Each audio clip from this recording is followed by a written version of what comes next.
کہ کچھ کافر استغفار کیا کرتے تھے۔ دوسری تفسیر یہ کی گئی ہے کہ اللہ ان کو عذاب سے بچنے کا طریقہ بتا رہے کافروں کو۔ وہی اللہ ان کو گویا یوں کہہ رہا ہے کہ تم جو اللہ سے دعائیں مانگ رہے ہو نا کہ اللہ اگر نبی برحق ہیں، یہ قرآن تیری طرف سے ہے تو ہم پہ آسمان سے پتھر برسا دے، تو اللہ کہہ رہا ہے جیسے نبی کی موجودگی میں عذاب نہیں آتا، اسی طرح یہ توبہ استغفار کریں تو بھی عذاب نہیں آئے۔ تو ان کو ترغیب دی جا رہی ہے کہ تم اللہ سے یوں دعا نہ مانگو کہ عذاب آئے، بلکہ یہ مانگو کہ اے اللہ عذاب نہ آئے۔ یہ دعا مانگو گے تو نہیں آئے گا۔ تو یہ خود تو گویا عذاب چاہ رہے ہیں، لیکن اللہ ان پہ ترس کھا کے ان کو عذاب سے بچنے کا طریقہ بتا رہا ہے کہ نبی کی موجودگی میں بھی عذاب نہیں آئے گا، اور توبہ استغفار کرو گے تو بھی عذاب نہیں آئے گا، تو توبہ استغفار کرو، اللہ سے معافی مانگو، نہ یہ کہ اللہ سے عذاب مانگو۔ دونوں تفسیریں کی گئی ہیں، دونوں ٹھیک ہیں۔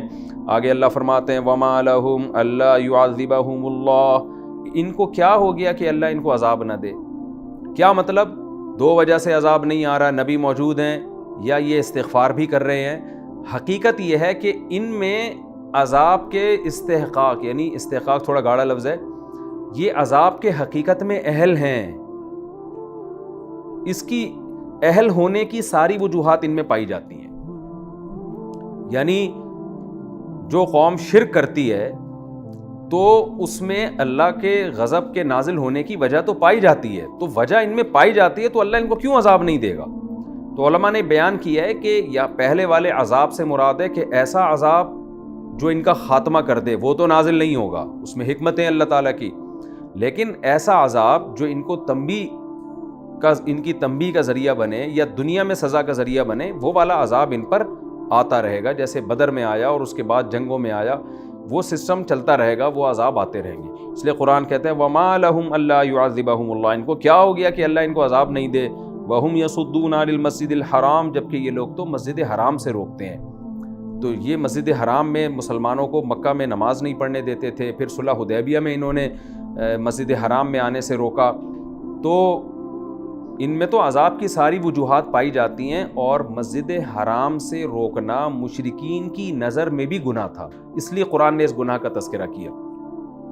یعنی کچھ جرم ایسے ہوتے ہیں نا جو کافر بھی مانتا ہے کہ بھئی یہ تو ہم بھی مانتے ہیں کہ جرم ہے، تو مشرکین مکہ کو ناز تھا کہ پوری روئے زمین میں سب سے افضل ترین گھر بیت اللہ، اس کی چابیاں ہمارے پاس ہیں، ہم لوگوں کو پرمیشن دیتے ہیں کہ آئیں اور اللہ کے گھر کا طواف کریں، اور اس گھر سے لوگوں کو روکنا، یہ ہمارا گھر نہیں ہے، یہ اللہ کا گھر ہے، اس سے لوگوں کو روکنا یہ بہت بڑا جرم ہے۔ یہ بات تو مشرکین بھی مانتے تھے۔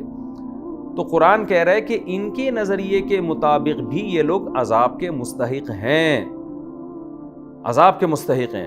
چھوٹا عذاب ان پر آئے گا جس کا اگلی آیت میں تذکرہ آ رہا ہے، بڑا عذاب نہیں آتا، اس کی وجہ ہم نے بتا دی، لیکن حقیقت میں چاہے چھوٹا ہو یا بڑا ہو، یہ بہرحال عذاب کے مستحق ہیں یہ لوگ۔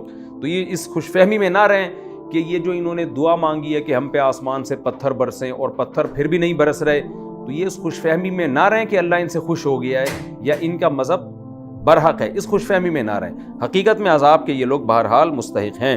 تو قرآن کہتا ہے وَمَا لَهُمْ أَلَّا يُعَذِّبَهُمُ اللَّهُ، ان کو کیا ہو گیا کہ اللہ ان کو عذاب نہ دے، وَهُمْ يَصُدُّونَ عَنِ الْمَسْجِدِ الْحَرَامِ، جبکہ یہ لوگ مسجد حرام سے روکتے ہیں، وَمَا كَانُوا أَوْلِيَاءَهُ، اور یہ حقیقت میں مسجد حرام کے دوست یعنی متولی نہیں ہیں، اپنے آپ کو سمجھتے تو ہیں لیکن حقیقت میں نہیں ہیں۔ کیوں نہیں ہیں؟ ان اولیاءہ الا المتقون، مسجد حرام کے اولیاء متولی حقیقت میں پرہیزگار لوگ ہیں جو اللہ سے ڈرتے ہیں۔ وہ ظاہر ہے جو اللہ سے ڈرتا ہے وہ اللہ کے ساتھ کسی کو شریک نہیں کرتا۔ تو اللہ بتاتے ہیں اصل متولی تو محمد صلی اللہ علیہ وسلم اور صحابہ ہیں، تم جو اس پہ فخر کرتے ہو کہ ہم مسجد حرام کے متولی ہیں، فخر بھی غلط ہے۔ وَلَٰكِنَّ أَكْثَرَهُمْ لَا يَعْلَمُونَ، لیکن ان میں اکثر لوگ نہیں جانتے۔ اب اللہ کہتے ہیں یہ مسجد حرام کے اپنے آپ کو بڑا سمجھتے ہیں اور لوگوں کو آنے سے روکتے ہیں، لیکن ان کی حرکتیں مسجد حرام میں ہیں کیا، وہ بیان کی جاتی ہیں۔ وَمَا كَانَ صَلَاتُهُمْ عِندَ الْبَيْتِ، نہیں ہے ان کی نماز بیت اللہ کے قریب مگر کیا، إِلَّا مُكَاءً وَتَصْدِيًا، سیٹیاں بجانا اور تالیاں بجانا۔ کیا مطلب؟ وہاں بیٹھ کے بھی شرارتیں کرتے ہیں، مسجد حرام کا تقدس نہیں ہے۔ یہ مطلب نہیں ہے کہ وہ سیٹیوں اور تالیوں کو نماز سمجھتے ہیں، بلکہ یہ ایسے ہی ہے جیسے کوئی آدمی مسجد میں کچھ شرارتی لڑکے آتے ہوں اور آ کے بیٹھ کے گپے مارتے ہوں، تو پھر ایک دن امام صاحب نے دروازہ بند کر دیا، ان کو آنے نہیں دیا جا رہا، تو وہ کہتے ہیں آپ نماز سے لوگوں کو روک رہے ہو۔ تو امام صاحب ایسے موقع پہ کیا طعنہ دیتے ہیں کہ بھئی تم مسجد میں آتے ہو, تمہاری نماز جو ہے نا وہ گپ شپ ہے, گپیں ہیں تمہاری نماز. تو مطلب یہ کہ جو نماز جو پڑھنی ہوتی ہے وہ تو پڑھتے نہیں, گپیں مار کے چلے جاتے ہو. تو ایسے موقع پہ امام یا انتظامیہ کیا کہتی ہے, بھئی تمہاری تو نماز مسجد میں ہمیں پتہ ہے کیا ہے, تمہاری نماز ہے ادھر ادھر کی گپ شپ. تو وہاں بھی مسجد حرام میں یہ لوگ سیٹیاں بجانا, تالیاں بجانا یہ کام کیا کرتے تھے, جو مسجد حرام کا تقدس اس کا خیال نہیں تھا. اس لیے قرآن نے کہا کہ یہ لوگ متولی ہیں نہیں, یہ اس کے لائق نہیں ہے کہ ان کو مسجد حرام کا نظام ان کے ہاتھ میں دیا جائے. کیوں؟ ان کی نماز بیت اللہ کے قریب نہیں ہے سوائے سیٹیوں کے اور تالیوں کے. فذوقوا العذاب, پس عذاب کا مزہ چکھو, بما کنتم تکفرون, اس کفر کی وجہ سے جو تم کرتے ہو. وہ عذاب کیا ہے جو وقتاً فوقتاً آتا رہے گا, ایک تو بدر میں آگے اور اس کے علاوہ بھی آتا رہے گا. ان الذین کفروا ينفقون اموالهم ليصدوا عن سبیل اللہ, اللہ اہل ایمان سے خطاب کر رہے ہیں کہ دیکھو کافر اپنا کام کرتا رہے گا تمہیں اللہ کے راستے سے روکنے کے لیے. کیونکہ میں نے بتایا سورہ انفال کا پوری صورت جہاد سے متعلق ہے, آگے سورہ توبہ بھی. اور جہاد میں سب سے زیادہ ضرورت مال خرچ کرنے کی ہوتی ہے. آپ کو پتہ ہے جتنے بھی دنیا میں کنٹریز ہیں ان کا اپنے دفاع پہ بجٹ کا بہت بڑا حصہ خرچ ہوتا ہے, کیونکہ اپنی قوم کا دفاع کرنا, اس کے لیے فوج, اس کے لیے اسلحہ, اس کے لیے ٹریننگ, بہت زیادہ یعنی ایک بہت بڑا حصہ خرچ ہوتا ہے. تو جب تک عوام اس میں تعاون نہ کرے, اہل اسلام تعاون نہ کریں, یہ ہو نہیں سکتا. تو اللہ تعالیٰ اہل ایمان کو کہہ رہے ہیں کہ تم جو اللہ کے راہ میں لڑتے ہو نا, تو اللہ تعالیٰ تم سے پیسہ بھی مانگتے ہیں, زخمیوں کا علاج بھی کرنا ہے, بیواؤں کا خیال بھی کرنا ہے, پھر جو یتیم ہوں گے مجاہدین ان کی اولادوں کا خیال بھی, ان تمام چیزوں کے لیے پیسہ چاہیے. تو اللہ کہتے ہیں اگر تم پیسہ خرچ نہیں کرتے تو خوب سمجھ لو کافر بہرحال اسلام کو ختم کرنے کے لیے پیسہ خرچ کرتا ہے. تو کافروں کو بھی دھمکی دی جا رہی ہے کہ جو پیسہ تم اسلام کے خلاف خرچ کر رہے ہو, حق کے خلاف خرچ کر رہے ہو, قیامت کے دن یہ تمہارے لیے حسرت اور افسوس کا سبب بنے گا, اور اس پیسے سے تم غالب آنے والے نہیں ہو, پھر بھی تم مغلوب ہو جاؤ گے, غالب اہل ایمان ہی آئیں گے. قرآن کہتا ہے ان الذین کفروا, بے شک وہ لوگ جو کافر ہیں, ينفقون اموالہم, اپنے مالوں کو خرچ کرتے ہیں, لیصدوا عن سبیل اللہ, تاکہ لوگوں کو اللہ کے راستے سے روکیں. فسینفقونہا, ان قریب ہی خرچ کریں گے.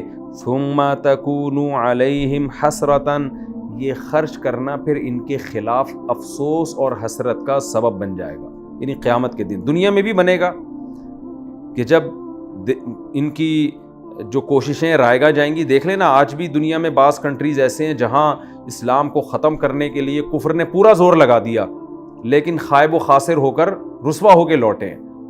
تو اللہ کہہ رہے ہیں کہ تم خرچ کرو گے, لیکن یہ خرچ کرنا تمہارے لیے افسوس کا سبب بنے گا. ثم یغلبون, پھر الٹا تم مغلوب ہو جاؤ گے.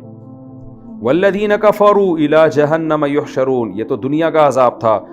آخرت میں کیا ہوگا؟ جو کافر ہیں ان کو جہنم کی طرف جمع کیا جائے گا. کیوں؟ اے اللہ تو آخرت میں جو نافرمان تھے ان کو جہنم میں, اور اہل ایمان کو جنت میں کیوں لے کر جائے گا؟ اللہ اس کی وجہ بیان کرتے ہیں, لیمیز اللہ الخبیث من الطیب, تاکہ اللہ پاک کو ناپاک سے جدا کر دے. دنیا میں پاک لوگ اور ناپاک لوگ سب مکس رہتے ہیں.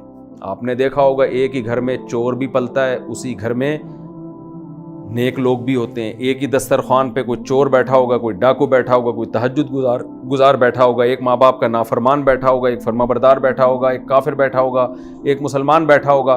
تو دنیا تو ایک مکس جو ہے نا ایک ڈش کی طرح ہے, سب آپس میں سب ایک ساتھ زندگی گزار رہے ہیں. تو اللہ کہتے ہیں اللہ ایسا نہیں کرتا.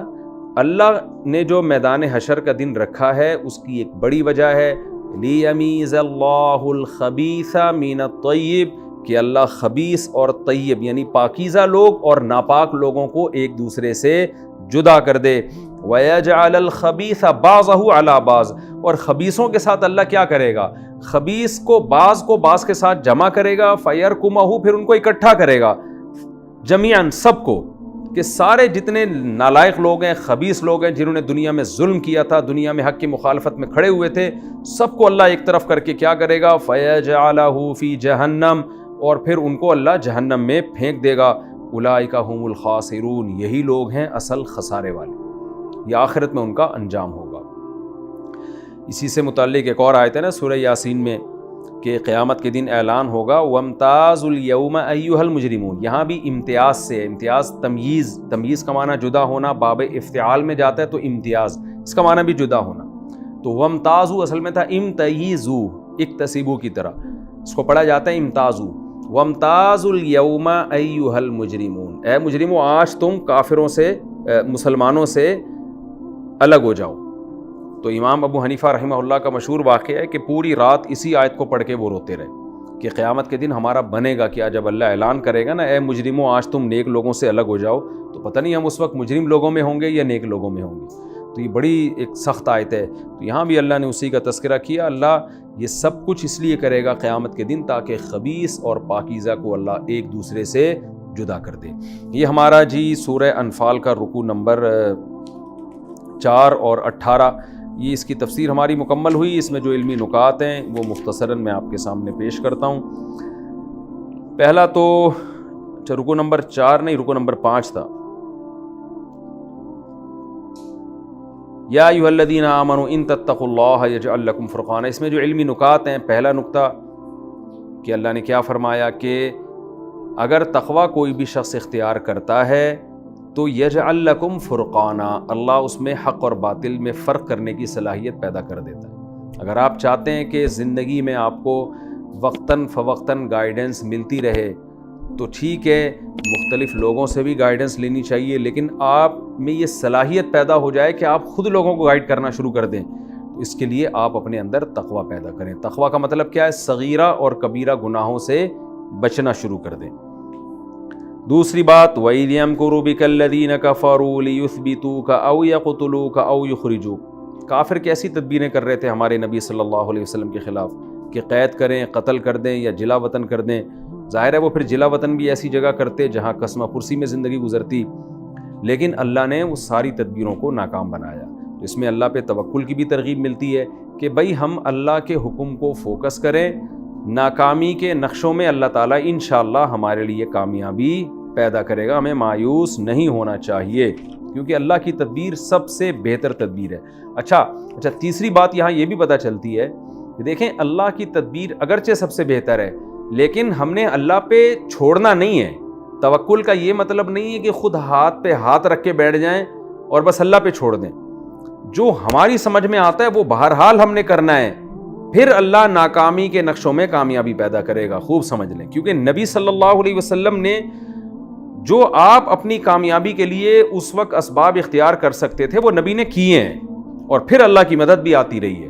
ہمارے ہاں گڑبڑ یہ ہوتی ہے کہ ہم اللہ پہ توکل میں کیا کرتے ہیں کہ ہم اسباب چھوڑ دیتے ہیں. ہم کہتے ہیں بھئی اللہ کرے گا بس. یہ بہت غلط کانسیپٹ ہے، بہت غلط نظریہ ہے. چوتھی بات کیا پتہ چلتی ہے کہ فضول اعتراض کرنے والے ہر دور میں موجود رہیں گے. نبی کے دور میں بھی اس کو کہتے ہیں نا خام خواہ کی ایک اعتراض چھوڑ کے چلے جانا. تو نبی نے بار بار دعویٰ کیا تھا جیسا کلام بنا کے لاؤ. تو اس زمانے میں بعض کافروں نے کیا دعویٰ کیا؟ ہم بھی لا سکتے ہیں، بس ایسے ہی بیٹھے بیٹھے ہم بھی اس جیسا کلام پیش کر سکتے ہیں. تو بھئی پیش کرو نا، لیکن کیا نہیں انہوں نے. تو یہ ضد اور ہٹ دھرمی کی انتہا ہے. آج بھی آپ کو معاشرے میں باطل کے حق کے خلاف ایسے لوگ ملیں گے جن کا مقصد اپنا اور آپ کا ٹائم ویسٹ کرنا ہے. وہ فالتو قسم کے دعوے اور نعرے اور فالتو باتیں کرتے رہیں گے. کوئی لاجک نہیں ہوگی، کوئی اس کا سر پیر نہیں ہوگا، بس ایسے ہی ایک شرری چھوڑ دینا جسے کہتے ہیں نا. تو آج بھی ایسے لوگ موجود ہیں. تو اگر آپ کو واسطہ پڑتا ہے ایسے لوگوں سے تو مایوس نہیں ہونا چاہیے. بھئی ہمارے نبی کو ایسے لوگوں سے واسطہ پڑا، فضول قسم کے دعوے کرتے تھے اور خام خواہ پریشان کرنے کے لیے. ظاہر ہے لوگوں کے کان کھڑے ہو جاتے ہوں گے نا جب کسی کافر نے دعویٰ کیا کہ میں بھی ایسا کلام پیش کر سکتا ہوں. لوگ انتظار کرتے ہوں گے شاید آ جائے گا، کل آئے گا، آیا ہے نہیں. تو یہ فضول لوگ ہر دور میں ہوتے ہیں. تو ہمیں اپنے کام میں لگنا چاہیے جیسے ہمارے نبی صلی اللہ علیہ وسلم اپنے کام میں لگے رہے. اچھا پانچویں بات ہمیں یہ پتہ چلتی ہے کہ دیکھیں اس وقت کافر نے، یہ بہت اہم پوائنٹ کی بات ہے جو میں بتانے لگا ہوں، غیر مسلم نے کیا دعا مانگی کہ اے اللہ اگر اسلام برحق ہے تو آسمان سے پتھر برسا دے، لیکن کوئی پتھر نہیں برسے آسمان سے. یہ آج بھی طرز ہوتا ہے لوگوں کا کہ مخیر العقول جسے کہتے ہیں نا، عقل سے ہٹ کر باتیں. اسلام آپ کو ڈیبیٹ کرنے کا حکم دیتا ہے کہ آپ دلائل کی دنیا میں بات کرو. یہ جو شعبدے بازیاں اور یوں ہے تو یوں ہو جائے، یوں ہے تو یوں ہو جائے، یہ باطل لوگوں کا کام ہوتا ہے، یہ اہل حق کا کام نہیں ہوتا. کیونکہ اس قسم کی نشانیاں دکھانا، جیسے پیغمبروں سے نشانیاں مانگی جاتی تھی کہ آپ اشارہ کریں اور ایک چشمہ جاری ہو جائے، آپ یوں کریں تو یوں ہو جائے. آج ہم نے دیکھا ہے کہ اہل حق بھی اس قسم کی باتیں کر رہے ہوتے ہیں. وہ بھی کہہ رہے ہوتے ہیں کہ ہم برحق ہیں، اور اس کی دلیل یہ ہے کہ ہم نے یہ شعبدہ دکھایا، یہ شعبدہ دکھایا، یہ شعبدہ دکھایا. اسی میں مباہلہ بھی داخل ہے. آپ نے دیکھا ہوگا مباہلہ کا مطلب ایک تو ہوتا ہے مناظرہ، دلائل سے کسی سے بحث کرنا، ایک ہوتا ہے مباہلہ. مباہلہ کا مطلب یہ ہوتا ہے کہ آپ باطل سے یہ کہیں کہ آؤ ہم اور تم ایک میدان میں اکٹھے ہوتے ہیں اور ہم اللہ سے دعا مانگتے ہیں کہ ہم میں جو برحق ہے وہ باقی رہے، جو باطل ہے اس پر عذاب آ جائے. یہ ہوتے رہے ہیں مسلمانوں کے قادیانیوں سے ہوتے رہے ہیں، عیسائیوں سے ہوتے رہے ہیں، یہ اہل باطل سے ہوتے ہیں مناظرے، مباہلے. اور اس کی دلیل قرآن مجید کی آیت پیش کی جاتی ہے کہ سورہ آل عمران میں اللہ نے نبی کو حکم دیا کہ مباہلہ کریں آپ اہل عیسائیوں سے، اور عیسائی پھر وہ چلے گئے تھے، نہیں آئے مباہلے میں. تو خوب سمجھ لیں یہ مباہلہ اس زمانے میں جائز نہیں ہے. یہ نبی کی خاصیت تھی، کیونکہ اللہ نے بذریعہ وحی نبی کو بتا دیا تھا. جیسے کہ حدیث میں آتا ہے کہ اگر وہ عیسائی مقابلے کے لیے آتے تو وہ تباہ و برباد ہو جاتے. ہم اور آپ کو اللہ نے کوئی وحی کے ذریعے نہیں بتایا کہ کسی کافر سے یا کسی باطل سے تم مباہلہ کرو گے، اگر وہ باطل ہوا تو اس کو اللہ تباہ کر دیں گے. یہ کہیں بھی نہیں ہے. کیونکہ اس سے پھر کیا ہوتا ہے کہ اللہ نے تو ایسا کوئی وعدہ نہیں کیا. جب اس موقع پہ نبی سے وعدہ نہیں کیا تھا، جو آیتیں ہم پڑھ رہے ہیں، ایک کافر نے کہا تھا کہ اللہ اگر اسلام برحق ہے تو آسمان سے پتھر برسا دے. اللہ نے نہیں برسائے. اللہ نے کہا کیا مطلب؟ اللہ نے بزبان حال بتا دیا بھی تیری مرضی سے تھوڑی پتھر برسیں گے، تمہیں دلائل جو دیے جا رہے ہیں ان پہ غور کرو، ایمان لانا ہے لاؤ، نہیں لانا ہے تو جب اللہ کی مرضی پتھر برسانا ہوگا برسا دے گا. تو یہ تو غیر مسلم کو، جو ہر دھرم قسم کے غیر مسلم ہوتے ہیں، جو دلائل کی دنیا میں بات نہیں کرنا چاہتے، وہ اس قسم کے حربے دکھا رہے ہوتے ہیں. آپ نے دیکھا ہوگا بعض لوگ آ کے کہتے ہیں بھائی اگر تم برحق ہو تو آپ ایسا کرو، یہ گلاس جو ہے نا الٹا کر کے دکھا دو یہیں سے بیٹھے بیٹھے. تو یہ چیزیں کسی کے برحق ہونے کے دلائل اور علامتیں نہیں ہوا کرتی. محیر العقول جسے کہا جاتا ہے، ایک دم خوارق عادت کے طور پہ کچھ ہو جانا. تو خاص موقع پر اللہ نے کوئی معجزہ دکھانا ہو تو ایک الگ بات ہے، لیکن نارملی یہ ایک طریقہ نہیں ہوتا. یہ میں اس لیے کہہ رہا ہوں کہ آج بھی بعض دیندار لوگ الجھ جاتے ہیں. ہمارے پاس ایک دوست کا فون آیا کہ دبئی میں ایک ہندو نے مسلمان سے کہا کہ میں اسلام کو برحق مان لوں گا اگر جو ہے نا تم 2 دن کے اندر کوئی شعبدہ تھا کہ یہ شعبدہ دکھا دو، اگر نہیں دکھایا تو اس کا مطلب اسلام برحق نہیں ہے. اب ان صاحب نے مجھے فون کیا کہ یار یہ 2 دن میں کوئی ایسی چمتکار ہو جائے. تو میں نے کہا بھائی یہ اس طرح کچھ نہیں ہوتا، اور اس سے بولو کہ یہ دلائل کی دنیا میں بات کرو.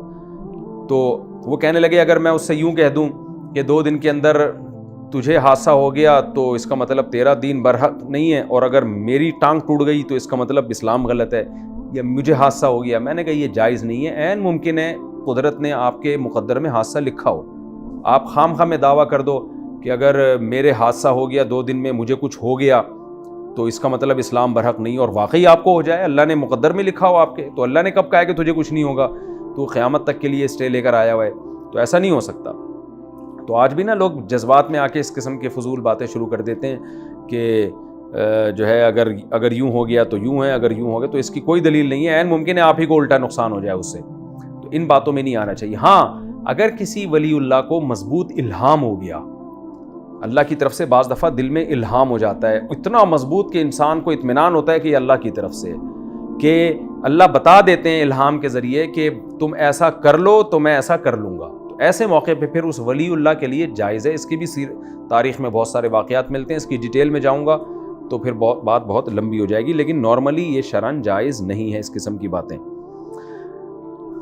اچھا یہ علمی نقطہ تھا. اور ایک اور علمی نقطہ اس میں کہ مسجد حرام کی فضیلت، کہ اللہ کہتے ہیں مسجد حرام کے متولی حقیقت میں وہی ہیں، انہی کو حق ہے جو پرہیزگار ہو. تو جو بھی مسجدوں کے متولی ہیں، مسجد حرام تو بڑی مسجد ہے، عام مسجدوں کے بھی متولی نیک لوگ ہونے چاہیے، مینجمنٹ میں نیک لوگ ہونے چاہیے. اور مسجد سے لوگوں کو روکنے کی بھی حرمت معلوم ہوتی ہے کہ اللہ نے مشرکین پر کتنا غضب نازل کیا اس بات پہ کہ تم لوگوں کو مسجدوں میں آنے سے روکتے ہو. تو اگر کوئی جو ہے حج کو بہت زیادہ مہنگا کر کے لوگوں کو حج کرنے سے روکے، عمرے کو بہت مہنگا کر کے لوگوں کو عمرہ کرنے سے روک دے، خام خواہ کی پابندیاں لگا کے روک دے، یا ویسے ہی روک دے, کوئی اس کے پیچھے کوئی بڑی مصلحت نہ ہو, تو یہ روکنا بھی اس میں داخل ہے. مسجد حرام سے, مسجد نبوی سے یا عام مسجدوں سے کسی کو روکنے کی شرعاً اجازت نہیں ہے. یہ اللہ کے گھر ہیں, یہ کسی کی ذاتی پراپرٹی, ذاتی ملکیت نہیں ہے. ہاں کسی مصلحت سے روک دینا ایک الگ بات ہے, لیکن نارملی اس کی شرعاً اجازت نہیں ہے, بہت بڑا جرم ہے. اور حدیث میں یہ بھی ہے کہ آپ صلی اللہ علیہ وسلم نے حکم دیا کہ لا تمنعوا احدا ممن طاف بهذا البیت لیلا او نہارا, کہ جو بھی دن یا رات میں بیت اللہ کا طواف کرنا چاہے, نبی نے حکم دیا کہ اس طواف کرنے والے کو روکنے کی اجازت نہیں ہے. اور آخر میں جو نقطے کی بات ہے وہ یہ کہ دیکھیں, کافر اسلام کو ختم کرنے کے لیے, جو اسلام دشمن کافر ہیں, وہ اپنا مال خرچ کریں گے اور آخرت میں یہ مال ان کے لیے حسرت اور افسوس کا ذریعہ بنے گا. تو ہمیں حکم دیا جا رہا ہے کہ ہم اسلام کو پھیلانے کے لیے مال خرچ کریں. تو ہمیں اپنی آمدن کا ہر مہینے کچھ نہ کچھ حصہ اسلام کی تبلیغ کے لیے, جو دینی مدارس اسلام کی تبلیغ کرتے ہیں اور جتنے بھی تبلیغ کے ادارے ہیں جن سے اسلام کو پروموٹ ہونے کا امکان ہو, ایسی جگہوں پہ اپنا مال ہمیں خرچ کرنا چاہیے تاکہ وہ ہمارے لیے صدقہ جاریہ بنے.